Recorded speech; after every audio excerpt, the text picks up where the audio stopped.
Hello friends, welcome back to my channel with a new blog. তো আজকে আমরা আলোচনা করব বাংলায় যে শীতলা পুজো হয় সেটা কেন হয় এবং শীতলা পুজো করলে কি হয়। আমাদের সনাতন ধর্মে 12 মাসে 13 পার্বণ, তার মধ্যে এই বসন্তকালে এক বিশেষ দেবীর পুজো হয়। তিনি হলেন মা শীতলা। শীতের শেষ থেকে গরমের শুরু, এই যে বসন্ত ঋতুর আগমন, এই সময় ঋতু পরিবর্তনের সঙ্গে সঙ্গে উৎসব আনন্দ সকল কিছুই আসে। তার সঙ্গে আসে বিশেষ কিছু রোগ জীবাণু, যেটি বসন্তকালে হয়ে থাকে।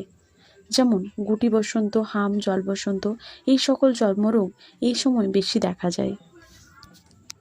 প্রাচীনকালে এই সকল রোগ থেকে বাঁচার জন্য মা শীতলার পুজো করা হতো। আজকের পর্বে আমরা জানব শীতলা পুজোর প্রচলন কিভাবে হলো, কেন মা শীতলার পুজো করা হয় এবং শীতলা পুজো করলে কী লাভ হয়ে থাকে। আসুন জেনে নেওয়া যাক। দেবী শীতলা প্রথমে লৌকিক দেবী ছিলেন, পরে তিনি পৌরাণিক দেবীতে পরিণত হন। পুরাণ অনুসারে জানা যায়, একদা জরাসুর নামে এক রাক্ষস বাস করত। সে ছিল অতীব ভয়ঙ্কর এক রাক্ষস। সে যেখানে যেত বাচ্চাদের প্রচণ্ড জ্বর দিত। জ্বরের সঙ্গে সঙ্গে সে ছড়িয়ে দিত বিভিন্ন ধরনের চর্মরোগ। এই চর্মরোগের কারণে বাচ্চা বুড়ো সকলেই খুব কষ্ট পেত, অনেকের আবার মৃত্যুও হতো।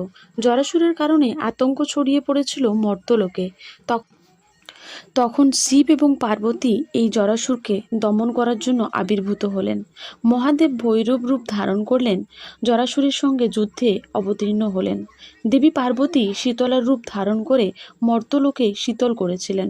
তিনি নিজের হাতে পাত্র থেকে অমৃতের জল সর্বত্র ছড়িয়ে দেন এই মর্ত্যলোকে এবং ঝাড়ু দিয়ে রোগ বহনকারী জীবাণু দূর করেন।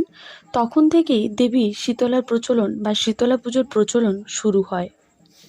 শীতলা অর্থে যে দেবী সব কিছু শীতল রাখেন, তিনি আমাদের চর্মরোগ থেকে বাঁচান। এছাড়াও শীতলা দেবী হলেন স্বাস্থ্যের দেবী।